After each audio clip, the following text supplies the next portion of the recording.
Guillaume a 25 ans, il prépare un séjour à Copenhague. Là-bas, il va remplacer son costume d'homme d'affaires par sa tenue de militant au sein d'Oxfam. Il y a une vie de boulot, il y a une vie de militant, il y a une vie de famille, tout se rejoint. Au final, il n'y a pas d'incompatibilité surtout. On a rejoint le combat de l'écologie, du thème du réchauffement climatique, parce que il a un impact direct sur les pays du Sud.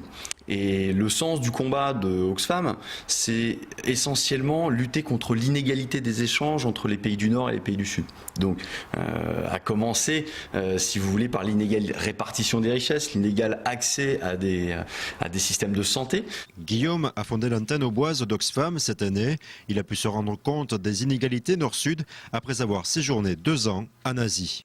Si on était un village de 10 personnes, on ferait partie des 2 personnes qui vivent le mieux sur cette planète. C'est plus efficace d'aller à Copenhague que de proposer des tracts ici dans le département de l'Aube. Cette foule, elle est importante. On se rend bien compte que les échos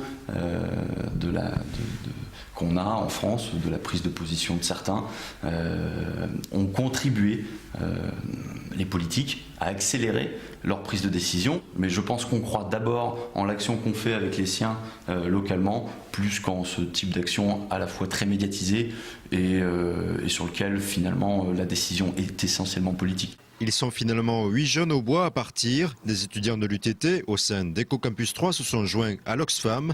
Objectif, rejoindre les 15 000 manifestants attendus à Copenhague. Un plus un qui va faire des grandes choses.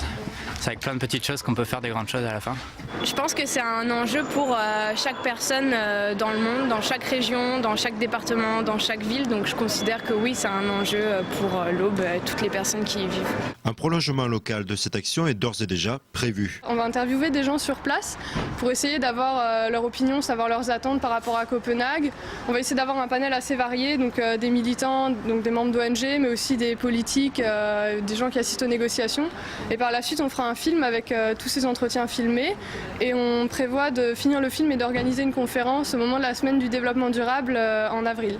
Le trajet va durer 14 heures. Chacun a investi 190 € pour ce séjour avec un message explicite. La planète qui n'a pas choisi d'avoir ce thermomètre dans la bouche. Et l'idée en fait, c'était de dire, voilà, la prochaine fois, on va vous le mettre dans le cul, quoi.